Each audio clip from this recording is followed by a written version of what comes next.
How to manage a team. Now, I don't know about you, but if you've ever felt frustrated working with people and you're just like, why can't they understand my vision for the business? Or why do I need to monitor everything they do? Or why can't they just come up with their own to-do list? I have to keep creating their own.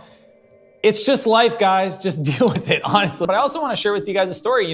When I started Spheric Technologies, the company that really finally allowed me to understand how businesses should be built, I was so bad at managing people that I actually had to hire somebody to do that for me. And the reason why is I was just so intense, so passionate, so excited about what we were doing that anytime I felt like somebody wasn't on that same level, I rubbed them the wrong way, and I totally got that. At least I was smart enough, I think, to find somebody to be the buffer between us. But over the years, I realized there's just no way to build a business, and I had to work on myself. I had to read the books. I had to learn and get feedback, 360 feedback from my team, so that I could understand what was missing for them to really feel like they could accomplish what they're out to do, and I could feel certain that we were aligned and we were pulling in the same direction on that piece of rope. So the 3M framework comes down to these three pieces. Number one is the 4 meetings, the meetings that you need to be having in your team. The first one is a daily stand-up every morning, okay? Depending on if your team's international, like I've built companies with employees all over the world,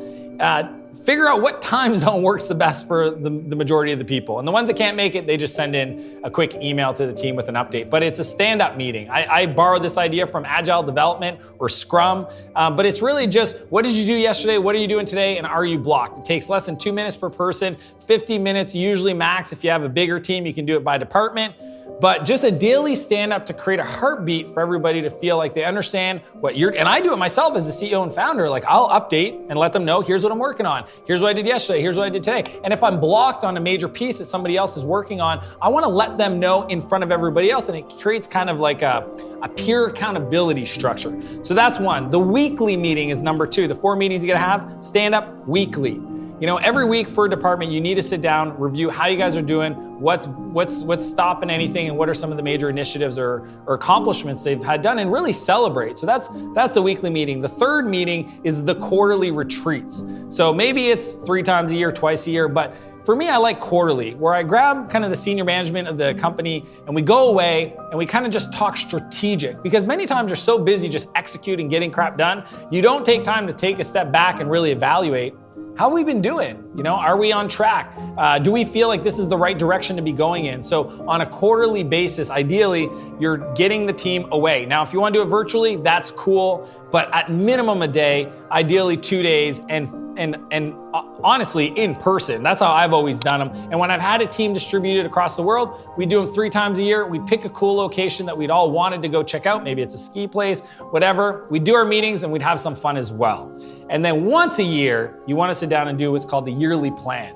So really ask yourself, what did we do this year? Were we on goal? Where's the opportunities to improve, and do debriefs on all the major projects? But also for the next year, ask yourself, what are we gonna do that's exciting? What's our good, better, and best goals, as my buddy Todd Herman talks about. You wanna figure out, where is the business going? How are we gonna get there? Introduce new information, take customer feedback, and that's your yearly planning meeting. So those are the 4 real quick: the daily stand-up, the weekly meeting per department at minimum, so finance, operations, etc.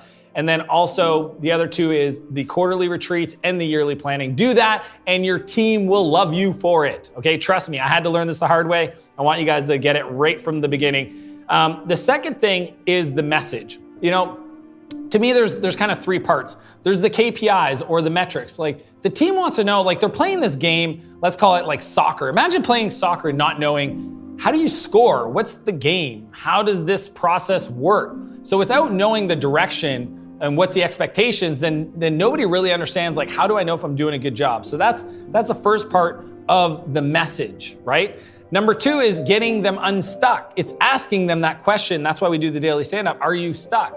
And then your job as a leader is to get them unstuck. So asking them that question is part of the message. It's KPIs, then unstuck. What are you stuck on? That's your job, usually throughout the day, as the manager or the founder or CEO, to help them get unstuck. The third is delegate. And not just delegate and then forget about it. It's delegate and verify. All right, guys, I made this mistake. The third M is motivation. All right, and a lot of entrepreneurs and founders, they just feel like, I've already explained them this stuff. Why do I have to recite myself? But I'm gonna tell you, The story, why you started the business, should be something that everybody in your team, all your contractors, and ideally even your customers should know how to tell. They should know why you got into this industry, why you got into this business, your purpose. So that's the story part, and that is the motivation for other people, because if they know that it comes from a place of vision and excitement, then they're gonna work harder. To me, the other one is understanding your why as a business. Why are you here? And the way I like to frame that, really to nail the motivation aspect, is what wrong in the world do you want to right?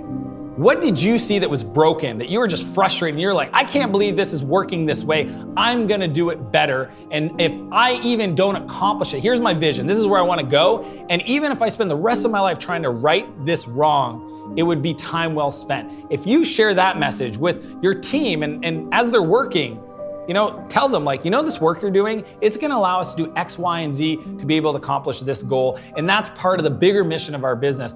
Many times when people are frustrated with their team and they don't feel like they're really got a good grasp of how to manage them, it's because they've stopped telling their stories, right? You should be doing this on a daily basis, weekly, out at events, to customers, just letting them know the why behind the reason you started the business, and also what is the wrong you want to right as a company. So the 3 M's, real quick, our meetings, the 4, I just went through them, weekly, daily, quarterly, and yearly for the planning.